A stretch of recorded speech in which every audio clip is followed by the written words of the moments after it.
ਸਾਡੀ ਇੱਕ self determination ਦੀ ਲੰਬੀ ਸਟਰਗਲ ਹੈ। ਭਾਰਤ ਦੇ ਵਿੱਚ ਸਾਡੇ ਨਾਲ ਬਹੁਤ ਧੱਕਾ ਹੋ ਰਿਹਾ ਔਰ ਅਸੀਂ UN ਇੰਟਰਵੈਂਸ਼ਨ ਮੰਗਦੇ ਹਾਂ ਤਾਂ ਕਿ ਸਿੱਖਾਂ ਦਾ ਜਿਹੜੀ ਪੋਲੀਟੀਕਲ ਐਸਪੀਰੇਸ਼ਨਸ ਨੇ ਸਿੱਖ ਸੋਵਰਨਿਟੀ ਦੀਆਂ ਉਹ ਫੁਲਫਿਲ ਹੋਣ। Post independence, Sikhs have faced systematic repression, being labelled separatists for asserting their rights. The recent farmers' protests in Punjab, predominantly involving Sikhs, have been unprecedented with state violence, including the use of pellet guns, tactic reminiscent of Kashmir conflict, leading to severe injuries and fatalities among protesters. Notable incidents and violations, casualties and use of lethal force. The tragic death of 21-year-old protester and indiscriminate use of pellet guns underscores the state's disregard for human life and dignity. Figures like Amrapal Singh and detainees in Dibrugarh jail exemplify the unlawful targeting of Sikh activists, further stifling the community's voice. The call for Khalistan represents the Sikh community's response to systematic oppression and denial of self-determination rights, seeking a sovereign state where Sikhs can freely exercise their rights and preserve their heritage. Violate कर रहे हैं article 19 ICCPR ਦਾ और article 20 universal declaration of human rights ਦਾ और ਉਸੇ ਦੇ ਥੱਲੇ ਹੀ ਜਿਵੇਂ ਪ੍ਰੋਹਿਬਿਸ਼ਨ ਆਫ ਟਾਰਚਰ ਹੈ ਪਰ ਜਿਵੇਂ ਸਿੱਖ ਡਿਟੇਨੀਜ਼ ਨੂੰ ਟਾਰਚਰ ਕੀਤਾ ਜਾ ਰਿਹਾ ਔਰ ਇਹ ਵੀ United Nations convention against torture ਤੇ ਐਂਡ ਅਦਰ ਕਰੂਅਲ ਇਨਹਿਊਮਨ ਔਰ ਡੀਗ੍ਰੇਡਿੰਗ ਟ੍ਰੀਟਮੈਂਟ ਔਰ ਪਨਿਸ਼ਮੈਂਟ ਇਹ ਉਸ ਦੇ ਥੱਲੇ ਆਉਂਦਾ ਹੈ। Recognize the Sikh community's right to self-determination. Second, condemn human rights violation. Third, initiate an independent investigation. ਅਸੀਂ peaceful resolution ਚਾਹੁੰਦੇ ਹਾਂ ਤਾਂ ਕਿ ਸਿੱਖ ਰਿਪਰੈਜ਼ੈਂਟੇਟਿਵਸ ਔਰ ਇੰਡੀਅਨ ਗਵਰਨਮੈਂਟ ਔਰ UN ਜਿਹੜੀ ਹੈ ਮੀਡੀਏਟ ਕਰੇ, UN ਇੰਟਰਵੀਨ ਕਰੇ, ਇੰਡੀਆ ਨੂੰ ਰੋਕੇ ਜ਼ੁਲਮ ਕਰਨ ਤੋਂ, ਸਿੱਖਾਂ ਨੂੰ ਉਹਨਾਂ ਦਾ ਰਾਈਟ ਆਫ ਸੈਲਫ ਡਿਟਰਮੀਨੇਸ਼ਨ ਦਿੱਤਾ ਜਾਏ। We implore the UN to stand with us in our quest for justice, sovereignty and protection of human rights. Our commitment to peaceful advocacy and solidarity with global human rights movements remains steadfast, and we look to UN as a crucial ally in realizing our aspirations for a just and sovereign Khalistan.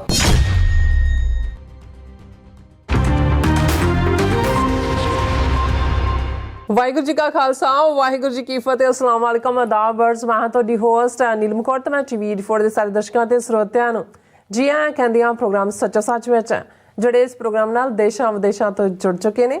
Khalsa affair centre ਦੇ ਸੰਚਾਲਕ doctor Amarjit Singh studio 'ਚ ਮੇਰੇ ਨਾਲ ਮੌਜੂਦ ਨੇ। ਉਹਨਾਂ ਨਾਲ ਗੱਲਬਾਤ ਕਰਕੇ ਅੱਜ ਦੇ ਅਹਿਮ ਇਸ਼ੂਜ਼ ਉੱਪਰ ਉਹਨਾਂ ਤੋਂ ਉਹਨਾਂ ਦਾ ਤਜ਼ੀਆ ਜਾਣਦੇ ਹਾਂ। ਜੀ ਡਾਕਟਰ ਸਾਹਿਬ, ਵਾਹਿਗੁਰੂ ਜੀ ਕਾ ਖਾਲਸਾ ਵਾਹਿਗੁਰੂ ਜੀ ਕੀ ਫਤਿਹ।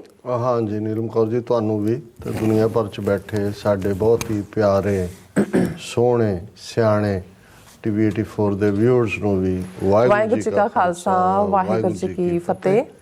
ਸਾਡੇ ਬਹੁਤ ਹੀ ਪਿਆਰੇ ਮੁਸਲਮਾਨ ਭੈਣਾਂ ਭਰਾਵਾਂ ਨੂੰ ਅਸਲਾਮ ਅਲੈਕਮ। ਗੰਗਾ ਜਮਨੀ ਤਹਿਜ਼ੀਬ ਦੇ ਹਿੰਦੂ ਤਵੀਆਂ ਨੂੰ ਨਮੋ ਨਮੇ। ਜੀ ਡਾਕਟਰ ਸਾਹਿਬ, ਜੀ ਆਇਆਂ ਨੂੰ ਪ੍ਰੋਗਰਾਮ ਸੱਚੋ ਸੱਚ ਵਿੱਚ। ਬਹੁਤ ਮਿਹਰਬਾਨੀ ਜੀ ਡਾਕਟਰ ਸਾਹਿਬ। ਅੱਜ 11 ਮਾਰਚ 2024 29 ਫੱਗਣ ਨਾਨਕਸ਼ਾਹੀ ਸੰਮਤ 555 ਦਾ ਦਿਨ ਹੈ ਤੇ ਡਾਕਟਰ ਸਾਹਿਬ ਪ੍ਰੋਗਰਾਮ ਸ਼ੁਰੂ ਕਰਨ ਤੋਂ ਪਹਿਲਾਂ ਅਸੀਂ ਪ੍ਰਦਰਸ਼ਕਾਂ ਤੇ ਸਰੋਤਿਆਂ ਨੂੰ ਹਮੇਸ਼ਾ ਤਰ੍ਹਾਂ ਦੱਸਦੇ ਵਿਊਅਰਸ, ਜੇ ਤੁਸੀਂ ਹੱਕ ਸੱਚ ਇਨਸਾਫ ਤੇ ਪਹਿਰਾ ਦਿੰਦਾ ਇੱਕੋ ਇੱਕ ਚੈਨਲ TV 84 ਨੂੰ ਦੇਖਣਾ ਚਾਹੁੰਦੇ ਹੋ ਤਾਂ ਤੁਸੀਂ ਦੇਖ ਸਕਦੇ ਸਪੈਕਟਰਮ ਕੇਬਲ, ਆਰਚਨ ਕੇਬਲ, ਵੈਲਫਰਮ ਕੈਨੇਡਾ, ਰੋਕੂ, ਜਾਦੂ ਬਾਕਸ, ਸ਼ਾਵਾ, ਫੇਸਬੁੱਕ TV 84 ਦੀ ਐਪ ਰਾਹੀਂ online streaming and IP box ਤੇ ਤੁਸੀਂ TV 84 ਨੂੰ ਦੇਖ ਸਕਦੇ ਹੋ। ਵਿਊਅਰਸ, ਜੇ ਤੁਸੀਂ TV 84 ਨਾਲ ਪ੍ਰੋਗਰਾਮ ਸੱਚੋ ਸੱਚ ਨਾਲ ਫੇਸਬੁੱਕ ਰਾਹੀਂ ਜੁੜੇ ਹੋ ਤਾਂ ਇਸ ਨੂੰ ਵੱਧ ਤੋਂ ਵੱਧ ਲਾਈਕ ਕਰੋ ਤੇ ਸ਼ੇਅਰ ਕਰੋ ਅਤੇ ਨਾਲ ਹੀ YouTube ਤੇ ਸਬਸਕ੍ਰਾਈਬ ਵੀ ਕਰੋ। ਇਹ ਵੀ ਦੱਸ ਦਿਓ ਕਿ ਤੁਸੀਂ TV 84 ਦੀ ਐਪ ਨੂੰ ਐਂਡਰੋਇਡ ਐਂਡ ਐਪ ਸਟੋਰ ਤੇ ਡਾਊਨਲੋਡ ਕਰਕੇ ਜੋ TV 84 ਦੀ ਲਾਈਵ ਸਟ੍ਰੀਮ ਹੈ ਇਸ ਨੂੰ ਤੁਸੀਂ 24 ਆਵਰਸ ਦੇਖ ਸਕਦੇ ਹੋ। ਸੋ ਵਿਊਅਰਸ, ਪ੍ਰੋਗਰਾਮ ਦੀ ਸ਼ੁਰੂਆਤ ਕਰਾਂਗੇ ਅੱਜ ਦੀ ਸਪਾਂਸਰਸ਼ਿਪ ਦੇ ਵਾਲੇ ਨਾਲ। ਪਹਿਲਾਂ ਆਪਾਂ ਜਿਸ ਤਰ੍ਹਾਂ ਕਿ ਅਸੀਂ ਇਸ ਵੀਕ ਦਾ ਪਹਿਲਾ ਪ੍ਰੋਗਰਾਮ ਕਰਨ ਜਾ ਰਹੇ ਹਾਂ ਔਰ ਆਸ ਕਰਦੇ ਹਾਂ ਜਿਹੜਾ ਤੁਹਾਡਾ ਵੀਕਐਂਡ ਹੈ ਬਹੁਤ ਹੀ ਵਧੀਆ ਗੁਜ਼ਰਿਆ ਹੋਏਗਾ।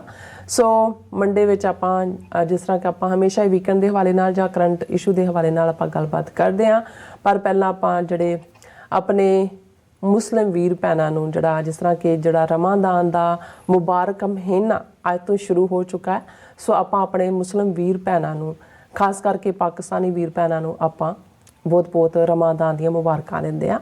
ਔਰ ਪ੍ਰੋਗਰਾਮ ਦੀ ਸ਼ੁਰੂਆਤ ਕਰਾਂਗੇ ਅੱਜ ਦੀ ਸਪਾਂਸਰਸ਼ਿਪ ਦੇ ਵਾਲੇ ਨਾਲ ਕਿ ਅੱਜ ਦੇ ਪ੍ਰੋਗਰਾਮ ਸੱਚੋ ਸੱਚ ਨੂੰ ਸਪਾਂਸਰ ਕੀਤਾ ਗਿਆ ਹੈ ਨਿਊਯਾਰਕ ਤੋਂ ਸਰਦਾਰ ਕੁਲਵਿੰਦਰ ਸਿੰਘ ਅਤੇ ਭੈਣ ਬਲਬੀਰ ਕੌਰ ਜੀ ਵੱਲੋਂ। ਔਰ ਇਹਨਾਂ ਬੇਨਤੀ ਕੀਤੀ ਹੈ ਕਿ ਅਸੀਂ ਇੱਕ ਸਿੱਖ ਹੋਣ ਦੇ ਨਾਤੇ ਆਪਣਾ ਫਰਜ਼ ਪਹਿਚਾਨੀਏ, ਇੰਡੀਵਿਜੂਅਲੀ ਅਸੀਂ ਜੋ ਕੁਝ ਕਰ ਸਕਦੇ ਹਾਂ ਆਪਣਾ ਫਰਜ਼ ਸਮਝਦਿਆਂ ਆਪਣੀ ਜ਼ਿੰਮੇਵਾਰੀ ਸਮਝੀਏ, ਨਿਭਾਈਏ ਔਰ ਦਸਵੰਧ ਜ਼ਰੂਰ ਕੱਢੀਏ। ਵਾਹਿਗੁਰੂ ਤੇ ਭਰੋਸਾ ਰੱਖੀਏ, ਅੰਤ ਨੂੰ ਸੱਚ ਦੀ ਹਮੇਸ਼ਾ ਜਿੱਤ ਹੁੰਦੀ ਹੈ। ਸੋ ਅੱਜ ਦੀ ਸਪਾਂਸਰਸ਼ਿਪ ਲਈ ਅਸੀਂ ਸਰਦਾਰ ਕੁਲਵਿੰਦਰ ਸਿੰਘ ਅਤੇ ਭੈਣ ਬਲਬੀਰ ਕੌਰ ਜੀ ਹੋਰਾਂ ਦਾ ਤਹਿ ਦਿਲ ਤੋਂ ਧੰਨਵਾਦ ਕਰਦੇ ਹਾਂ। ਔਰ ਤੁਹਾਨੂੰ ਵੀ ਅਪੀਲ ਤੇ ਬੇਨਤੀ ਕਰਦੇ ਹਾਂ ਕਿ ਤੁਸੀਂ ਪ੍ਰੋਗਰਾਮ ਸੱਚੋ ਸੱਚ ਨੂੰ ਵੱਧ ਤੋਂ ਵੱਧ ਸਪਾਂਸਰ ਕਰੋ। ਸਪਾਂਸਰਸ਼ਿਪ ਲਈ ਤੁਸੀਂ ਸਾਨੂੰ ਕਾਲ ਕਰ ਸਕਦੇ ਸਾਡੇ ਫੋਨ ਨੰਬਰ ਤੇ 5166191984, ਸੇਮ ਨੰਬਰ ਤੇ WhatsApp ਕਰ ਸਕਦੇ ਹੋ। ਤੁਸੀਂ ਸਾਨੂੰ ਈਮੇਲ ਵੀ ਕਰ ਸਕਦੇ ਹੋ info@tvrefor.tv ਤੇ। ਸੋ ਵੀਅਰਸ, ਵੀਕਐਂਡ ਦੇ ਹਾਲੇ ਆਪਾਂ ਗੱਲਬਾਤ ਕਰਨ ਜਾ ਰਹੇ ਹਾਂ ਕਿ ਜਿਸ ਤਰ੍ਹਾਂ ਕਿ 9 ਮਾਰਚ ਯਾਨੀ ਕਿ ਸ਼ਨੀਵਾਰ ਭਾਰਤ ਦੇ ਯੂਨਾਈਟਿਡ ਨੇਸ਼ਨ ਮਿਸ਼ਨ ਦੇ ਬਾਹਰ ਕਿਸਾਨਾਂ ਦੇ ਹੱਕ ਵਿੱਚ ਈਸਟ ਕੋਸਟ ਦੀਆਂ ਸਿੱਖ ਸੰਗਤਾਂ ਵੱਲੋਂ ਜ਼ੋਰਦਾਰ ਜਿਹੜਾ ਰੋਸ ਵਿਖਾਵਾ ਕੀਤਾ ਗਿਆ।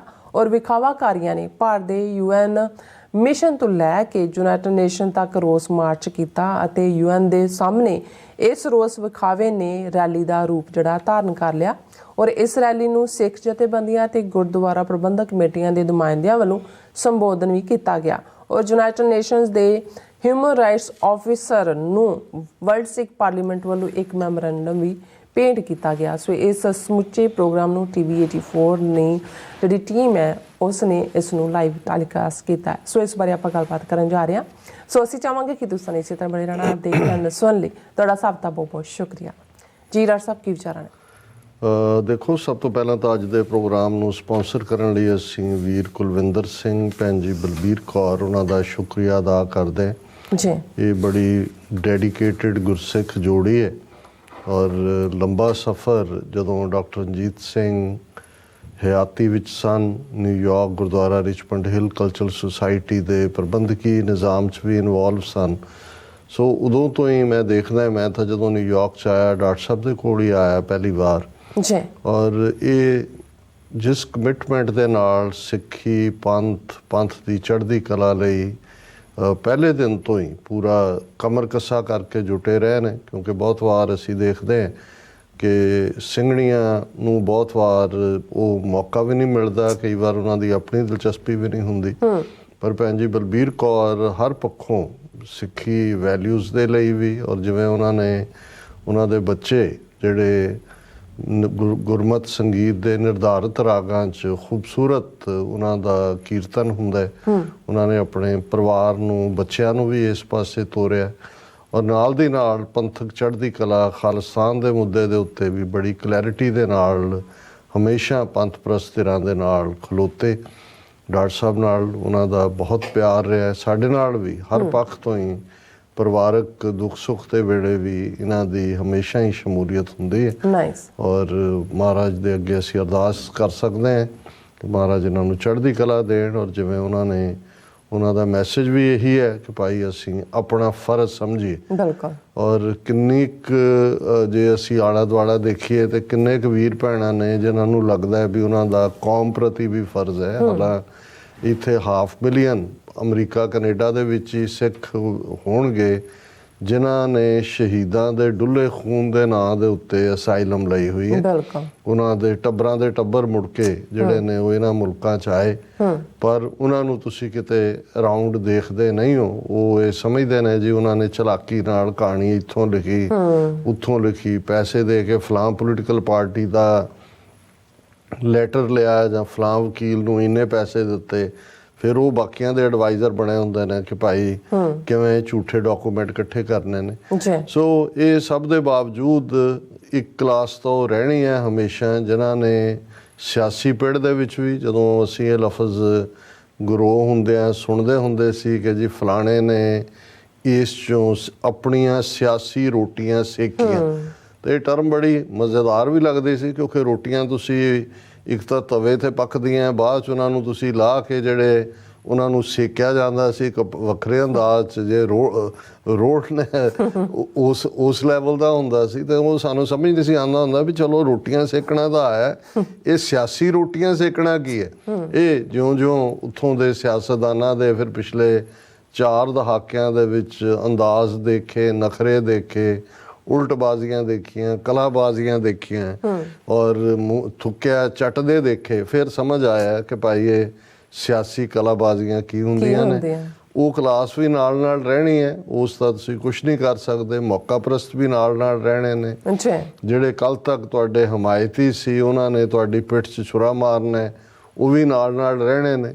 ਉਹ ਲੋਕ ਵੀ ਜਿਹੜੇ ਸਿਆਸੀ ਪਿੜ ਦੇ ਵਿੱਚ ਜਿਨ੍ਹਾਂ ਨੇ ਸਫ਼ਰ ਕਿਤਿਓਂ ਸ਼ੁਰੂ ਕੀਤਾ ਤੇ ਦਮਗਜ਼ੇ ਕਿੱਦਾਂ ਦੇ ਮਾਰੇ, ਅੱਜ ਜਦੋਂ ਅਸੀਂ ਦੇਖਦੇ ਹਾਂ ਉਹ ਕੈਪਟਨ ਅਮਰਿੰਦਰ ਹੋਏ ਜਾਂ ਹੁਣ ਭਾਵੇਂ ਉਹਨੂੰ ਹਾਰਟ ਅਟੈਕ ਹੋਇਆ ਮਨਪ੍ਰੀਤ ਬਾਦਲ ਨੂੰ, ਜਿਹੜਾ ਬੜੇ ਗਾਲਬ ਦੇ ਸ਼ੇਅਰ ਸੁਣਾਉਂਦੇ ਆ, ਬੜਾ ਉਰਦੂ ਪੋਇਟਰੀ ਔਰ ਸੈਕੂਲਰਿਜ਼ਮ ਔਰ ਦਾੜੀ ਮੁੰਨ ਕੇ ਵੀ ਉਹਨੇ ਆਲਾ ਅੰਮ੍ਰਿਤ ਛਕਿਆ ਸੀ ਜਦੋਂ MLA ਗਿੱਦੜਬਾਹਾ ਤੋਂ ਬਣਨ ਦੇ ਲਈ ਜਿਹੜੀ ਜ਼ਰੂਰੀ ਸ਼ਰਤ ਹੈ ਅਕਾਲੀ MLAਆਂ ਲਈ। ਲੇਕਿਨ ਉਹ ਵੀ ਜਾ ਕੇ BJP ਦੀ ਗੋਦ ਦੇ ਵਿੱਚ ਬੈਠ ਗਿਆ। ਔਰ ਇਹ ਜਦੋਂ ਤੁਸੀਂ ਸਾਰਿਆਂ ਨੂੰ ਦੇਖਦੇ ਹੋ ਤਾਂ ਫਿਰ ਮੇਰੇ ਮਨ ਦੇ ਵਿੱਚ ਜਿਹੜੇ ਸਧਾਰਨ ਗੁਰਸਿੱਖ ਨੇ ਜਿਨ੍ਹਾਂ ਨੇ ਇਹ ਸਾਰਿਆਂ ਨੂੰ ਦੇਖਿਆ, ਲੇਕਿਨ ਇਹਦੇ ਬਾਵਜੂਦ ਉਹਨਾਂ ਨੇ ਆਪਣਾ ਰਸਤਾ ਜਿਹੜਾ ਗੁਰਮਤ ਦਾ ਹੈ, ਸਿੱਖੀ ਸਿਧਾਂਤਾਂ ਦਾ ਹੈ, ਉਸ 'ਤੇ ਪਹਿਰਾ ਦਿੱਤਾ ਹੈ। ਦਸਵੰਧ ਦੀ ਗੱਲ ਜਿਵੇਂ ਕੀਤੀ ਹੈ ਭਾਈ ਕੁਲਵਿੰਦਰ ਸਿੰਘ, ਬੀਬੀ ਬਲਬੀਰ ਕੌਰ ਜੀ ਨੇ, ਬਿਲਕੁਲ ਠੀਕ ਹੈ। ਜੇ ਅਸੀਂ ਸੱਚਮੁੱਚ ਰਿਲੀਜੀਅਸਲੀ ਗਿਣ ਕੇ ਜਿਹਨੂੰ ਕਹਿੰਦੇ ਨੇ, ਰਿਲੀਜੀਅਸ ਦਾ ਮਤਲਬ ਇਹ ਹੈ ਕਿ ਵੀ ਜਿੰਨੀ ਸਾਡੀ ਆਮਦਨ ਹੈ ਉਹਦਾ 10ਵਾਂ ਹਿੱਸਾ ਅਸੀਂ ਗੁਰੂ ਨਿਮਿਤ ਕੱਢਣਾ ਹੈ। ਫਿਰ ਅਸੀਂ ਲੋੜਵੰਦਾਂ ਲਈ, ਕਿਸੇ ਗਰੀਬ ਬੱਚੇ ਦੀ ਫੀਸ ਦੇਣੀ ਹੈ, ਕਿਸੇ ਜਿਹਦੇ ਕੋਲ ਇਲਾਜ ਲਈ ਪੈਸੇ ਨਹੀਂ ਉਹਦੀ ਮਦਦ ਕਰਨੀ ਹੈ, ਜਾਂ ਕੌਮੀ ਕੌਜ਼ ਲਈ ਜਿਹੜੇ ਲੱਗੇ ਹੋਏ ਨੇ ਉਹਨਾਂ ਦੀ ਮਦਦ ਕਰਨੀ ਹੈ। ਪਰ ਇਹ ਸਾਡਾ ਹੋਣਾ ਚਾਹੀਦਾ ਵੀ ਉਸ ਦੇ ਉੱਤੇ ਸਾਡਾ ਹੱਕ ਨਹੀਂ ਹੈ। ਜੋ ਸਾਡੀ ਕਿਰਤ ਹੈ ਉਹਦਾ 10ਵਾਂ ਹਿੱਸਾ ਜਿਹੜਾ ਹੈ ਉਹ ਗੁਰੂ ਦੇ ਲਈ ਹੈ। ਬਿਲਕੁਲ। ਔਰ ਜ਼ਾਹਰ ਹੈ ਕਿ ਫਿਰ ਸਾਨੂੰ ਇਹ ਵੀ ਗੱਲ ਦੀ ਸਮਝ ਆਏਗੀ ਜਦੋਂ ਗੁਰੂ ਨੇ ਇਹ ਹੁਕਮਨਾਮਾ ਜਾਂ ਜਿਹੜਾ ਸਾਡਾ ਰਹਿਤਨਾਮਿਆਂ ਦਾ ਹਿੱਸਾ ਹੈ ਕਿ ਗਰੀਬ ਕੀ ਰਸਨਾ ਕੋ ਗੁਰੂ ਕੀ ਗੋਲਕ ਜਾਨੋ, ਬਿਲਕੁਲ, ਫਿਰ ਇਹ ਸਮਝ ਆਏਗਾ ਕਿ ਭਾਈ ਇਹ ਕਿਵੇਂ ਗੁਰੂ ਦੀ ਗੋਲਕ ਹੈ। ਔਰ ਸਾਡਾ ਦਸਵੰਧ ਇਸ ਗੱਲ ਦੀ ਜੰਮ ਨਹੀਂ ਹੋਣਾ ਚਾਹੀਦਾ ਕਿ ਅਸੀਂ ਲੋੜਵੰਦਾਂ ਦੀ ਮਦਦ ਦੇ ਲਈ, ਪੰਥ ਦੀ ਚੜ੍ਹਦੀ ਕਲਾ ਦੇ ਲਈ ਆਪਣਾ ਯੋਗਦਾਨ ਪਾਉਂਦੇ ਹਾਂ। ਸੋ ਅਸੀਂ ਵੀਰ ਕੁਲਵਿੰਦਰ ਸਿੰਘ, ਬੀਬੀ ਬਲਬੀਰ ਕੌਰ, ਇਹਨਾਂ ਦਾ ਸ਼ੁਕਰੀਆ ਅਦਾ ਕਰਦੇ ਹਾਂ। ਜਿਵੇਂ ਤੁਸੀਂ ਕਿਹਾ ਵੀ ਅੱਜ ਮਾਹੇ ਰਮਦਾਨ, ਜਿਸ ਨੂੰ ਸਾਡੇ ਖਿੱਤੇ ਦੇ ਵਿੱਚ ਰਮਜ਼ਾਨ ਕਿਹਾ ਜਾਂਦਾ ਹੈ, ਕਿਉਂਕਿ ਇਹ ਲਫ਼ਜ਼ ਪਹਿਲੀ ਵਾਰ ਮੇਰਾ ਵੀ ਧਿਆਨ ਗਿਆ ਗੁਰਬਾਣੀ ਪੜ੍ਹਦੇ ਹਾਂ ਜਦੋਂ ਇਹ ਸ਼ਬਦ ਆਇਆ ਗੁਰੂ ਨਾਨਕ ਸਾਹਿਬ ਦਾ, ਕਾਦੀ ਕੂੜ ਬੋਲ ਮਲ ਖਾਏ, ਬ੍ਰਾਹਮਣ ਨਾਵੇ ਜੀਆਂ ਕਾਏ, ਜੋਗੀ ਜੁਗਤ ਨਾ ਜਾਣੈ ਅੰਧ, ਤੀਨੇ ਉਜਾੜੇ ਕਾ ਬੰਦ। ਸੋ ਮੈਨੂੰ ਇਹ ਲੱਗਾ ਕਿ ਵੀ ਲਫ਼ਜ਼ ਤਾਂ ਹੁਣ ਹੋਰ ਥਾਂ ਤੇ ਅਸੀਂ ਦੇਖਦੇ ਹਾਂ ਕਿ ਵੀ ਕਾਜ਼ੀ ਹੋਏ, ਰਿਸ਼ਵਤੀ ਵੱਡੀ ਲੈ ਕੇ ਹੱਕ ਗਵਾਈ, ਕਿ ਕਾਜ਼ੀ ਰਿਸ਼ਵਤੀ ਨੇ, ਕਿਉਂਕਿ ਸਾਡੇ ਖਿੱਤੇ 'ਚ ਕਾਜ਼ੀ ਕਿਹਾ ਜਾਂਦਾ ਹੈ। ਫਿਰ ਮੈਨੂੰ ਇਹ ਲੱਗਾ ਕਿ ਵੀ ਅਰਬੀ ਦੇ ਵਿੱਚ ਜਾਂ ਇਹ ਲਿਖਣ ਜਾਂ ਇਸ ਦੇ ਉਚਾਰਨ ਦੇ ਵਿੱਚ ਕੋਈ ਲਫ਼ਜ਼ ਭੇਦ ਹੈ ਕਿ ਜਿਹੜਾ ਅਰਬੀ ਦੇ ਵਿੱਚ ਦਾ ਹੈ ਉਹ ਸਾਡੇ ਖਿੱਤੇ 'ਚ ਜਾਂ ਉਰਦੂ ਦੇ ਵਿੱਚ ਜਿਹੜਾ ਉਹ ਜ਼ ਬਣ ਜਾਂਦਾ। ਜਿਵੇਂ ਕਾਦੀ ਅਰਬੀ ਦਾ ਲਫ਼ਜ਼ ਹੈ, ਅਰਬੀ 'ਚ ਕਾਦੀ ਕਿਹਾ ਜਾਂਦਾ ਹੈ, ਲੇਕਿਨ ਇੱਧਰ ਆਉਂਦਿਆਂ ਅਸੀਂ ਕਾਜ਼ੀ ਕਹਿੰਦੇ ਹਾਂ। ਇਸੇ ਤਰ੍ਹਾਂ ਅਰਬੀ ਦੇ ਵਿੱਚ ਇਹ ਜਿਹੜਾ ਮਾਹੇ ਰਮਦਾਨ ਹੈ ਇਹ ਸਾਡੇ ਖਿੱਤੇ ਦੇ ਵਿੱਚ ਮਾਹੇ ਰਮਜ਼ਾਨ ਕਰਕੇ ਜਾਣਿਆ ਜਾਂਦਾ ਹੈ। ਔਰ ਇਸਲਾਮ ਦੇ ਇਤਿਹਾਸ ਦੇ ਵਿੱਚ ਇਸ ਨੂੰ ਬਹੁਤ ਮੁਬਾਰਕ ਮਹੀਨੇ ਦੇ ਤੌਰ 'ਤੇ ਜਿਹੜਾ ਮੰਨਿਆ ਜਾਂਦਾ ਹੈ। ਇਬਾਦਤ ਦਾ ਮਹੀਨਾ ਜਿਹੜਾ ਹੈ, ਹਰ ਮੁਸਲਮਾਨ ਦੇ ਲਈ ਰਾਊਂਡ ਦਾ ਈਅਰ ਉਹਦੀ ਜ਼ਿੰਦਗੀ 'ਚ ਜਿਹੜਾ ਹੈ ਉਹ 5 ਵੇਲੇ ਦੀਆਂ ਨਮਾਜ਼ਾਂ ਜ਼ਰੂਰੀ ਨੇ। ਜਿਹੜਾ ਜ਼ਿੰਦਗੀ 'ਚ ਇੱਕ ਵਾਰ ਮੱਕੇ ਦਾ ਹਜ ਜ਼ਰੂਰੀ ਹੈ। ਜ਼ਕਾਤ ਆਪਣੀ ਆਮਦਨ ਦਾ ਜਿਹੜਾ 5ਵਾਂ ਹਿੱਸਾ ਉਹ ਦਾਨ ਦੇ ਵਿੱਚ ਦੇਣਾ ਜ਼ਰੂਰੀ ਹੈ। ਔਰ ਉਸ ਦੇ ਨਾਲ ਰੋਜ਼ੇ ਰੱਖਣਾ ਵੀ ਇਸ ਦਾ ਇੱਕ ਹਿੱਸਾ ਹੈ। ਜਿਹੜੇ 5 ਪਿਲਰ ਇਸਲਾਮ ਦੇ ਮੰਨੇ ਜਾਂਦੇ ਨੇ। ਔਰ ਇਹ ਜਿਹੜਾ ਫੇਥ ਹੈ, ਕਿਉਂਕਿ ਫੇਥ ਤਾਂ ਜਿਹੜਾ ਡੈਡੀਕੇਟਡ ਮੁਸਲਮਾਨ ਹੈ ਉਸ ਦਾ ਫੇਥ ਹੈ ਕਿ ਵੀ ਜਿਹੜਾ ਇਸ ਰਮਜ਼ਾਨ ਦੇ ਮਹੀਨੇ 'ਚ ਰੋਜ਼ੇ ਰੱਖਦਾ ਹੈ, ਇਬਾਦਤ ਕਰਦਾ ਹੈ। ਰੋਜ਼ਾ ਜ਼ਾਹਰ ਹੈ ਕਿ ਸੂਰਜ ਚੜ੍ਹਨ ਤੋਂ ਪਹਿਲਾਂ ਔਰ ਸ਼ਾਮ ਨੂੰ ਚੰਦਰਮਾ ਦੇਖਣ ਤੱਕ ਸਾਰਾ ਦਿਨ ਜਿਹੜਾ ਹੈ ਉਹ ਕੋਈ ਵੀ ਅੰਨ ਜਲ ਪਾਣੀ ਵੀ ਜਿਹੜਾ ਹੈ ਉਹ ਨਹੀਂ ਲਿਆ ਪੀਤਾ ਜਾਂਦਾ ਔਰ ਇਸ ਨੂੰ ਜਿਹੜਾ ਹੈ ਵੋਲੰਟੈਰਲੀ ਇਹ ਰੋਜ਼ੇ ਵੋਲੰਟੈਰਲੀ ਨੇ ਔਰ ਮੁਸਲਮਾਨ ਦੇ ਲਈ ਲਾਜ਼ਮ ਨੇ ਜਿਹੜਾ ਹੈਲਥੀ ਹੈ। ਇਸ ਤੋਂ ਇਲਾਵਾ ਜਿਹੜੀ ਪ੍ਰੈਗਨੈਂਟ ਵੂਮਨ ਹੈ, ਕੋਈ ਸਫ਼ਰ 'ਚ ਹੈ, ਕੋਈ ਬਿਮਾਰ ਹੈ, ਕੋਈ ਬਜ਼ੁਰਗ ਹੈ ਜਿਹੜਾ ਨਹੀਂ ਰੱਖ ਸਕਦਾ, ਉਸ ਨੂੰ ਇਸ ਤੋਂ ਛੋਟ ਹੈ। ਪਰ ਇਹ ਇਸ ਅਹਿਸਾਸ ਨੂੰ ਵੀ ਕਰਵਾਉਂਦਾ ਹੈ ਕਿ ਜੇ ਤੁਹਾਨੂੰ ਪੀਣ ਲਈ ਪਾਣੀ ਨਾ ਮਿਲੇ, ਤੁਹਾਡੇ ਕੋਲ ਖਾਣ ਲਈ ਅੰਨ ਨਾ ਹੋਏ, ਜਿਹੜੇ ਭੁੱਖੇ ਪਿਆਸੇ ਜ਼ਿੰਦਗੀ ਜਿਉਂਦੇ ਨੇ ਉਹ ਜਿਨ੍ਹਾਂ ਅਹਿਸਾਸਾਂ 'ਚੋਂ ਗੁਜ਼ਰਦੇ ਨੇ, ਤੁਹਾਨੂੰ ਉਹਨਾਂ ਅਹਿਸਾਸਾਂ 'ਚੋਂ ਵੀ ਜਿਹੜਾ ਹੈ ਉਹ ਗੁਜ਼ਰਨ ਦੇ ਨਾਲ ਤੁਸੀਂ ਮਹਿਸੂਸ ਕਰਦੇ ਹੋ। ਔਰ ਫਿਰ ਈਵਨ ਉਹਨਾਂ ਹਾਲਾਤਾਂ 'ਚ ਵੀ ਜਿਹੜਾ ਹੈ ਬੰਦਗੀ ਕਰਨਾ ਜਾਂ ਇਬਾਦਤ ਕਰਨਾ, ਨਮਾਜ਼ਾਂ ਤਾਂ ਉਹੀ ਰਹਿੰਦੀਆਂ ਨੇ, ਬਾਕੀ ਐਕਸਟਰਾ ਜਿਹੜਾ ਹੈ ਜਦੋਂ ਇਹ ਰਮਜ਼ਾਨ ਦਾ ਮਹੀਨਾ ਮੁੱਕਦਾ ਫਿਰ ਜਿਹੜਾ ਹੁੰਦਾ ਹੈ ਉਸ ਨੂੰ ਈਦ ਕਰਕੇ ਸੈਲੀਬ੍ਰੇਟ ਕੀਤਾ ਜਾਂਦਾ ਹੈ। ਸੋ ਉਹਦੇ 'ਚ ਵੇਰੀ ਕਰਦਾ ਹੈ, ਜਿਵੇਂ ਮਿਡਲ ਈਸਟ ਔਰ ਇਹਨਾਂ ਮੁਲਕਾਂ ਦੇ ਵਿੱਚ ਆਲਰੇਡੀ ਜਿਹੜਾ ਹੈ ਰਮਜ਼ਾਨ ਦਾ ਅੱਜ ਆਗਾਜ਼ ਹੋਇਆ ਜਦੋਂ ਚੰਦਰਮਾ ਨਜ਼ਰ ਆਉਂਦਾ ਹੈ।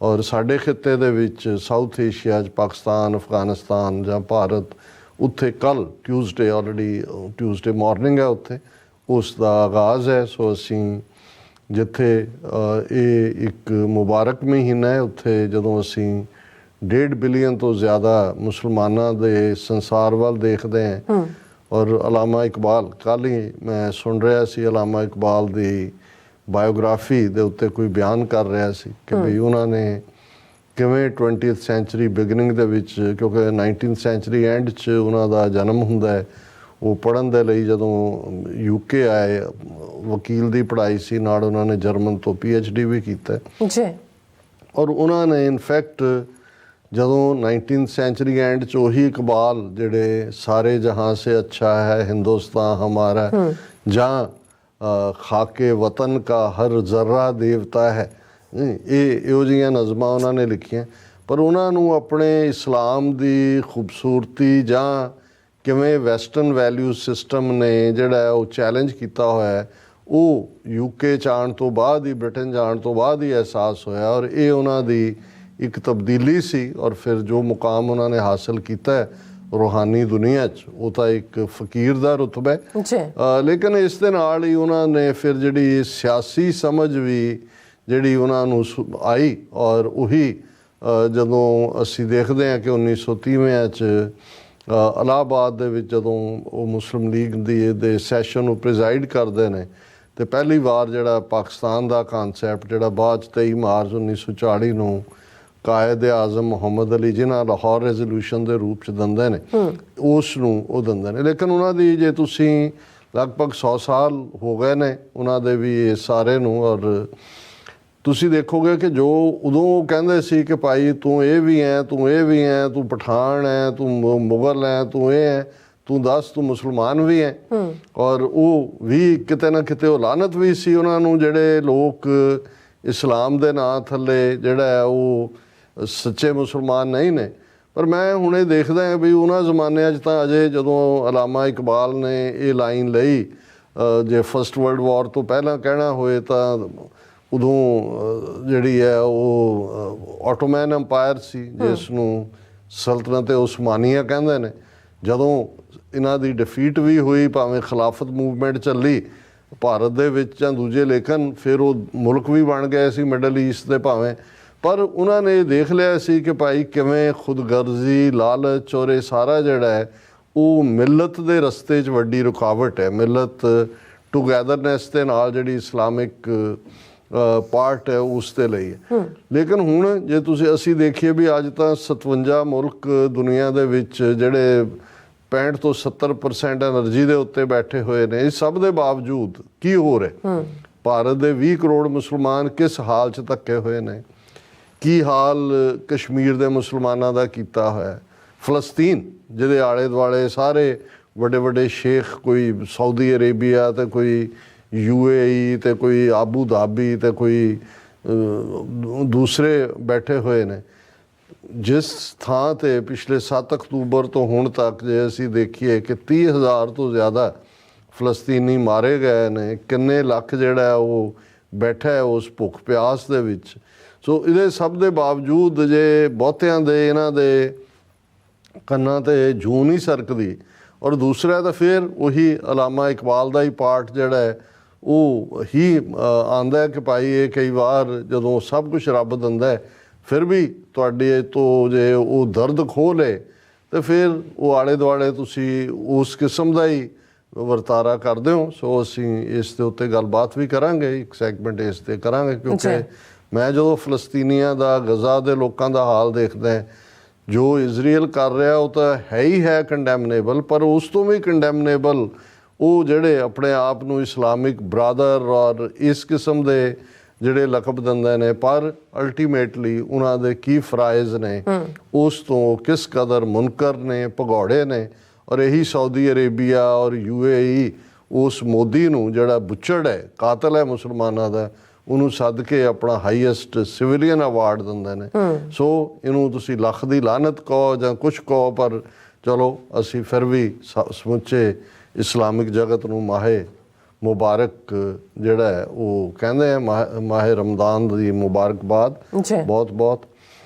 ਬੇਸ਼ੱਕ ਇਸ ਦੇ ਉੱਤੇ ਜੇ ਅਸੀਂ ਬਹੁਤੀ ਡਿਟੇਲ 'ਚ ਗੱਲ ਨਾ ਵੀ ਕਰੀਏ ਤਾਂ ਕੋਈ ਐਸਾ ਨਹੀਂ ਹੋਏਗਾ, ਕਿਉਂਕਿ ਆਲਰੇਡੀ ਸੈਚਰਡੇ ਦੇ ਸਮੁੱਚੇ ਜਿਹੜਾ ਪ੍ਰੋਟੈਸਟ ਵਿਖਾਵੇ ਦਾ ਪਾਰਟ ਸੀ ਇੱਕ ਡਿਫਰੈਂਟ ਥਾਂ 'ਤੇ, ਜਿੱਥੇ ਯੂਨਾਈਟਿਡ ਨੇਸ਼ਨਸ ਦੇ ਵਿੱਚ ਭਾਰਤ ਦਾ ਪਰਮਾਨੈਂਟ ਰਿਪਰੈਜ਼ੈਂਟੇਟਿਵ, ਜਿਹਨੂੰ ਐਂਬੈਸਡਰ ਟੂ UN ਵੀ ਕਹਿੰਦੇ ਨੇ, ਪਰਮਾਨੈਂਟ ਰਿਪਰੈਜ਼ੈਂਟੇਟਿਵ ਟੂ UN ਵੀ ਕਹਿੰਦੇ ਨੇ, ਉਹਨਾਂ ਦਾ ਆਫਿਸ ਹੈ, ਹੈਡਕੁਆਟਰ ਹੈ, ਹਾਈ ਕਮਿਸ਼ਨ ਹੈ। ਹਾਈ ਕਮਿਸ਼ਨ ਤਾਂ ਲਫ਼ਜ਼ ਨਹੀਂ ਹੈ ਕਿਉਂਕਿ UN ਪਰਮਾਨੈਂਟ ਮਿਸ਼ਨ।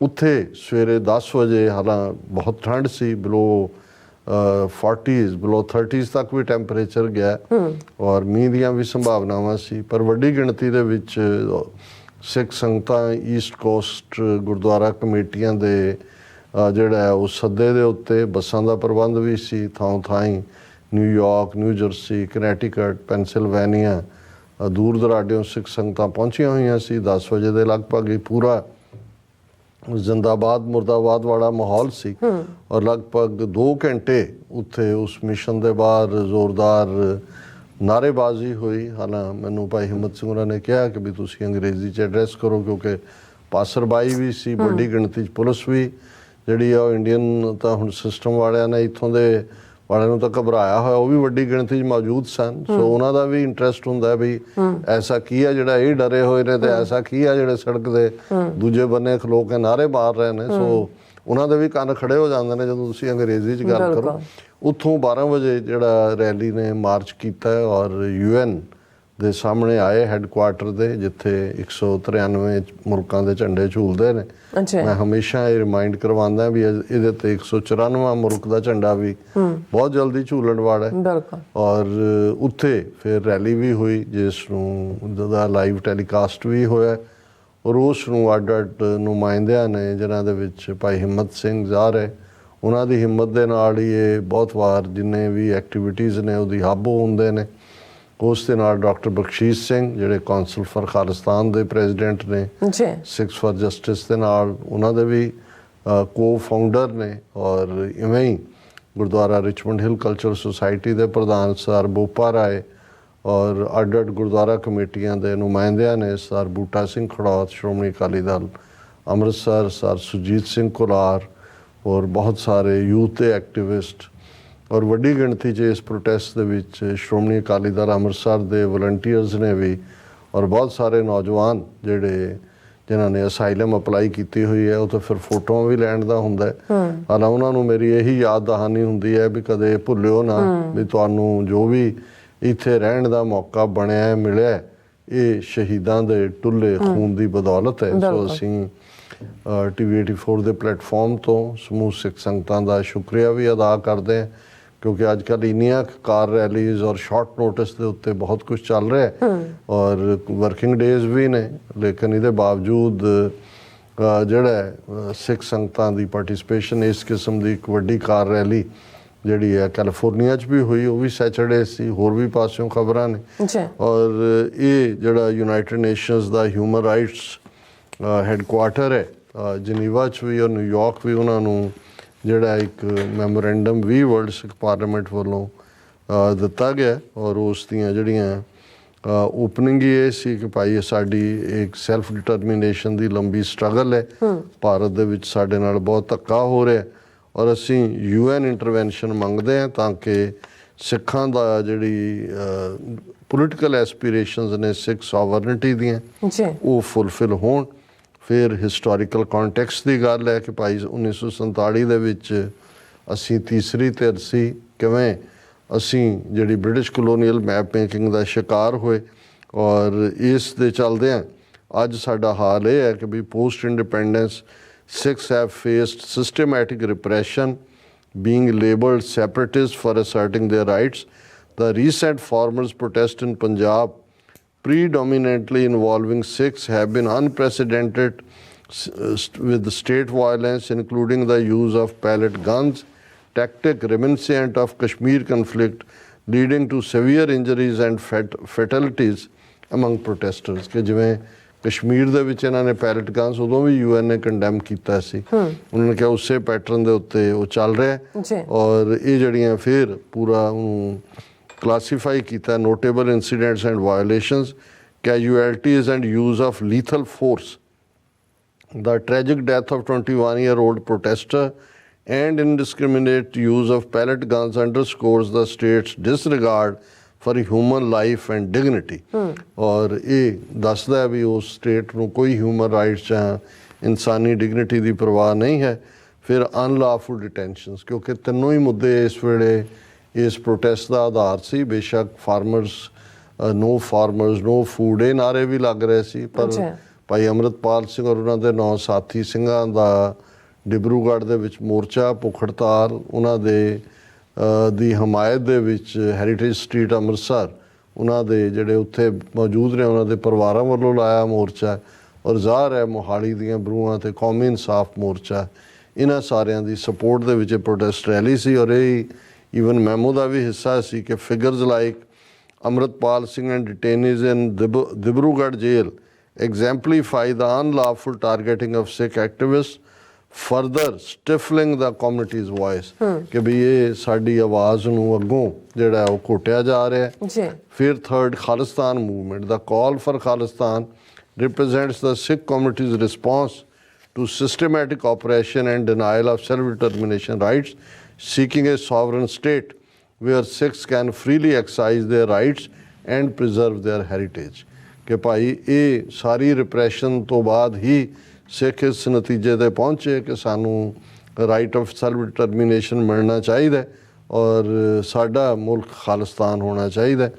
ਫਿਰ ਉਹਨਾਂ ਨੇ ਲੀਗਲ ਫਰੇਮਵਰਕ ਔਰ ਵਾਇਓਲੇਸ਼ਨਸ ਦੇ ਵਿੱਚ ਜਿਹੜਾ ਉਹਨਾਂ ਨੇ ਕਿਹਾ ਵੀ ਕਿਵੇਂ ਰਾਈਟ ਟੂ ਸੈਲਫ ਡਿਟਰਮੀਨੇਸ਼ਨ ਜਿਹੜਾ UN ਚਾਰਟਰ ਔਰ international covenant on civil and political rights ਦੇ ਵਿੱਚ ਜਿਹੜਾ ਐਨਸ਼ਰਾਈਨਡ ਹੈ ਉਸ ਨੂੰ ਡਿਨਾਈ ਕੀਤਾ ਜਾ ਰਿਹਾ ਔਰ ਫਿਰ freedom of expression and assembly ਕਿ ਜਿਵੇਂ ਉਹਨਾਂ ਨੇ ਵਾਇਲੇਟ ਕਰ ਰਹੇ ਨੇ ਆਰਟੀਕਲ 19 ICCPR ਦਾ ਔਰ article 20 universal declaration of human rights ਦਾ ਔਰ ਉਸੇ ਦੇ ਥੱਲੇ ਹੀ ਜਿਵੇਂ ਪ੍ਰੋਹਿਬਿਸ਼ਨ ਆਫ ਟਾਰਚਰ ਹੈ, ਪਰ ਜਿਵੇਂ ਸਿੱਖ ਡਿਟੇਨੀਜ਼ ਨੂੰ ਟਾਰਚਰ ਕੀਤਾ ਜਾ ਰਿਹਾ ਔਰ ਇਹ ਵੀ United Nations convention against torture ਤੇ ਐਂਡ ਅਦਰ ਕਰੂਅਲ ਇਨਹਿਊਮਨ ਔਰ ਡੀਗ੍ਰੇਡਿੰਗ ਟਰੀਟਮੈਂਟ ਔਰ ਪਨਿਸ਼ਮੈਂਟ ਇਹ ਉਸ ਦੇ ਥੱਲੇ ਆਉਂਦਾ। ਫਿਰ ਜਿਹੜੀ ਵਰਲਡ ਸਿੱਖ ਪਾਰਲੀਮੈਂਟ ਵੱਲੋਂ ਅਪੀਲ ਸੀ, ਪਹਿਲਾ ਸੀ recognise the Sikh communities right to self determination, second condemn human rights violation, third initiate an independent investigation ਔਰ ਇਹ UN ਲੈਡ ਇਨਵੈਸਟੀਗੇਸ਼ਨ ਹੋਣੀ ਚਾਹੀਦੀ ਹੈ। UN ਮਿਸ਼ਨ ਇਸ ਨੂੰ ਫੈਸਿਲੀਟੇਟ ਕਰੇ ਕਿ ਜਿਹੜੇ ਅਬਿਊਜ਼ ਹੋ ਰਹੇ ਨੇ ਅਗੇਂਸਟ ਸਿੱਖ ਕਮਿਊਨਿਟੀ ਔਰ ਖ਼ਾਸ ਤੌਰ 'ਤੇ ਫਾਰਮਰਸ ਪ੍ਰੋਟੈਸਟ ਦੇ ਚੱਲਦੇ ਆ। ਔਰ ਫੋਰਥ ਸੀ ਕਿ ਅਸੀਂ ਫਾਰਮਰਸ ਰਾਈਟਸ ਮਾਰਚ ਨੂੰ ਫੁੱਲੀ ਰੈਕਗਨਾਈਜ਼ ਕਰਦੇ ਹਾਂ, ਇਸ ਨੂੰ ਅਸੀਂ ਲੈਜੀਟੀਮੇਟ ਐਕਸਪ੍ਰੈਸ਼ਨ ਆਫ ਸਿੱਖ ਕਮਿਊਨਿਟੀਜ਼ ਗ੍ਰੀਵੈਂਸਿਸ ਦੇ ਤੌਰ 'ਤੇ ਦੇਖਦੇ ਔਰ ਐਂਡ 'ਚ ਇਹ ਮੈਮੋਰੈਂਡਮ ਦੇ ਆ ਕਿ ਫੈਸਿਲੀਟੇਟ ਡਾਇਲੋਗ ਕਿ ਅਸੀਂ ਪੀਸਫੁਲ ਰੈਜ਼ੋਲੂਸ਼ਨ ਚਾਹੁੰਦੇ ਹਾਂ ਤਾਂ ਕਿ ਸਿੱਖ ਰਿਪਰੈਜ਼ੈਂਟੇਟਿਵਸ ਔਰ ਇੰਡੀਅਨ ਗੌਰਮੈਂਟ ਔਰ UN ਜਿਹੜੀ ਹੈ ਮੀਡੀਏਟ ਕਰੇ, UN ਇੰਟਰਵੀਨ ਕਰੇ, ਇੰਡੀਆ ਨੂੰ ਰੋਕੇ ਜ਼ੁਲਮ ਕਰਨ ਤੋਂ, ਸਿੱਖਾਂ ਨੂੰ ਉਹਨਾਂ ਦਾ ਰਾਈਟ ਆਫ ਸੈਲਫ ਡਿਟਰਮੀਨੇਸ਼ਨ ਦਿੱਤਾ ਜਾਏ ਔਰ ਅਸੀਂ ਇਹ ਸਮਝਦੇ ਹਾਂ ਵੀ UN ਜਿਹੜੀ ਹੈ ਉਹ ਇੰਟਰਵੀਨ ਕਰੇ ਕਿਉਂਕਿ ਜੋ ਹਿਸਟੋਰੀਕਲ ਇਨਜਸਟਿਸ ਸਿੱਖਾਂ ਨਾਲ ਹੋ ਰਹੇ ਨੇ, ਹਿਊਮਨ ਰਾਈਟਸ ਵਾਇਲੇਸ਼ਨਸ ਹੋ ਰਹੀਆਂ ਨੇ। We implore the UN to stand with us in our quest for justice, sovereignty and protection of human rights.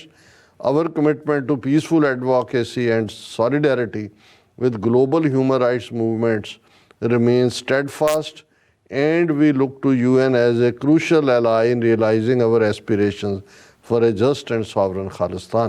ਕਿ ਅਸੀਂ UN ਤੋਂ ਆਸ ਕਰਦੇ ਹਾਂ ਕਿ ਜੋ ਉਹਨਾਂ ਦਾ ਮੈਂਡੇਟ ਹੈ, ਉਹਨਾਂ ਦੇ ਚਾਰਟਰ 'ਚ ਹੈ, ਇੰਟਰਨੈਸ਼ਨਲ ਲਾਅ 'ਚ ਹੈ, ਉਹਦੇ ਥੱਲੇ ਅਸੀਂ ਇਹ ਐਕਸਪੈਕਟ ਕਰਦੇ ਹਾਂ, ਵੀ trust that United Nations will heed our call and join us in our pursuit of justice, peace and right to self-determination for the Sikh community. So ਇਹ ਡਿਲੀਵਰ ਉਹਨਾਂ ਦੇ ਹਿਊਮਨ ਰਾਈਟਸ ਆਫਿਸ ਨੂੰ ਕੀਤਾ ਗਿਆ। ਹਾਲਾਂ ਇਹ ਵੀ ਹੁੰਦਾ ਵੀ ਯੂਨਾਈਟਿਡ ਨੇਸ਼ਨਸ ਦਾ ਕੁਛ ਚੀਜ਼ਾਂ ਸਿੰਬੋਲਿਕ ਨੇ, ਪਰ ਅਸੀਂ ਸਮਝਦੇ ਹਾਂ ਵੀ ਜਿਸ ਲੈਵਲ 'ਤੇ ਸਿੱਖਾਂ ਦੀ ਸਟਰਗਲ ਇਸ ਵੇਲੇ ਪਹੁੰਚੀ ਹੈ, ਜਿਵੇਂ ਮੀਡੀਆ ਦੀ ਦਿਲਚਸਪੀ ਹੈ, ਜਿਸ ਤਰੀਕੇ ਨਾਲ ਈਵਨ ਅਮਰੀਕਨ ਸਟੇਟ ਡਿਪਾਰਟਮੈਂਟ ਔਰ law makers, opinion makers, decision makers ਇਸ ਮੂਵਮੈਂਟ ਵੱਲ ਦੇਖਦੇ ਨੇ।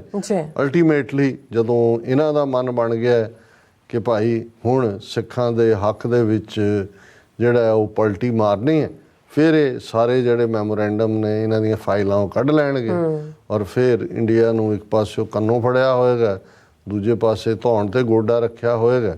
ਔਰ ਫਿਰ ਇਵੇਂ ਹੀ ਜਿਵੇਂ ਉਹ ਬੇਸ਼ੱਕ ਸਾਊਥ ਸੁਡਾਨ ਦੀ ਇੰਡੀਪੈਂਡੈਂਸ ਹੋਏ ਜਾਂ ਈਸਟ ਤੈਮੂਰ ਦੀ ਹੋਏ, ਇਸ ਪੱਧਰ ਦੇ ਉੱਤੇ, ਇਸ ਲੈਵਲ ਦੇ ਉੱਤੇ ਹੀ। ਸੋ ਇਹ ਹਾਲ ਦੀ ਘੜੀ ਇੱਕ, ਹਾਲਾਂਕਿ ਕਈਆਂ ਨੂੰ ਲੱਗਦਾ ਹੋਏਗਾ ਕਿ ਭਾਈ ਇਹ UN ਨੇ ਕਿਹੜਾ ਲੈ ਕੇ ਦੇ ਦੇਣਾ, ਲੇਕਿਨ ਇਹ ਇੱਕ ਤੁਹਾਡਾ ਪ੍ਰੋਸੀਜਰ ਹੈ ਜਿਹਨੂੰ ਅਸੀਂ ਫੋਲੋ ਕਰ ਰਹੇ ਹਾਂ। ਜੀ ਡਾਕਟਰ ਸਾਹਿਬ, ਤੁਹਾਡਾ ਬਹੁਤ ਬਹੁਤ ਸ਼ੁਕਰੀਆ। ਸੋ ਥਲੇ ਨੇ ਬ੍ਰੇਕ ਤੇ ਜਾਣ ਤੋਂ ਪਹਿਲਾਂ ਅਸੀਂ ਪ੍ਰਦਰਸ਼ਕਾਂ ਤੇ ਸਰੋਤਿਆਂ ਨੂੰ ਅਪੀਲ ਤੇ ਬੇਨਤੀ ਕਰਦੇ ਵਿਊਅਰਸ, ਜਿਸ ਤਰ੍ਹਾਂ ਕਿ ਤੁਸੀਂ ਜਾਣਦੇ ਹੋ ਕਿ TV 84 ਇੱਕ ਪੰਥਕ ਚੈਨਲ ਹੈ ਔਰ TV 84 ਦੀ ਚੜ੍ਹਦੀ ਕਲਾ ਲਈ ਵੱਧ ਤੋਂ ਵੱਧ ਡੋਨੇਟ ਕਰੋ। ਡੋਨੇਟ ਕਰਨ ਲਈ ਸਾਡੀ ਵੈਬਸਾਈਟ TV84.tv ਤੇ ਜਾ ਕੇ ਪੇਪਲ ਦੀ ਵਰਤੋਂ ਕਰਕੇ 1 ਟਾਈਮ ਡੋਨੇਟ ਕਰ ਸਕਦੇ ਹੋ, ਮੰਥਲੀ ਡੋਨੇਟ ਵੀ ਕਰ ਸਕਦੇ ਹੋ। ਤੁਸੀਂ TV 84 ਦੇ ਨਾਮ ਤੇ ਚੈੱਕ ਬਣਾ ਕੇ ਸਾਨੂੰ ਮੇਲ ਵੀ ਕਰ ਸਕਦੇ ਹੋ ਸਾਡੇ ਇਸ ਪਤੇ ਤੇ 36-01 37th Avenue, Long Island City, New York 11101 USA, ਜਾਂ ਫਿਰ ਤੁਸੀਂ ਸਾਨੂੰ ਫੋਨ ਰਾਹੀਂ ਵੀ ਸੰਪਰਕ ਕਰ ਸਕਦੇ ਹੋ 5166191984। ਤੁਸੀਂ ਸਾਨੂੰ ਈਮੇਲ ਵੀ ਕਰ ਸਕਦੇ ਹੋ info@tv84.tv ਤੇ। ਅਸੀਂ ਤੁਹਾਡੇ ਤਹਿ ਦਿਲ ਤੋਂ ਸ਼ੁਕਰਗੁਜ਼ਾਰ ਹੋਵਾਂਗੇ। ਸੋ ਹੱਥ ਲੈਣੇ ਬ੍ਰੇਕ ਵਿਊਅਰਸ, ਤੁਸੀਂ ਸਾਨੂੰ ਇਸੇ ਤਰ੍ਹਾਂ ਬਣੇ ਰਹਿਣਾ। ਮਿਲਦੇ ਆਫਟਰ ਦਿਸ ਸ਼ਾਰਟ ਬ੍ਰੇਕ।